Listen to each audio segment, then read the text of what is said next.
পছন্দ হয় নাই। আমি আবু বকরের অন্তরে ভয়, হাসরের ময়দানে যদি আল্লাহ দাঁড় করায় বলেন, এরে আবু বকর আমার জান্নাত পাওয়ার জন্য কি করেছো? আল্লাহর কাছে যদি বলি, আল্লাহ তোমার জান্নাত আর মুহাব্বত পাওয়ার জন্য নামাজ ছাড়ি নাই, পর্দা ছাড়ি নাই, রাতের বেলা নামাজ পড়েছি, জিকির করেছি, কোরআন পড়েছি রে মালিক। আল্লাহ যদি বলিয়া ফেলায়, আবু বকর তোমার নামাজ, তোমার রোজা, তোমার জিকির, তোমার তেলাওয়াত ফিরাইয়া নেও, আমার জান্নাত আমারে দাও, তুমি আর জান্নাত পাবা না।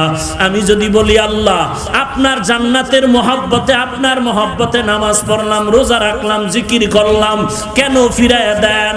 আল্লাহ যদি বলে, রে আবু বকর তোমার নামাজ, তোমার রোজা, তোমার ইবাদত আমার পছন্দ হয় না,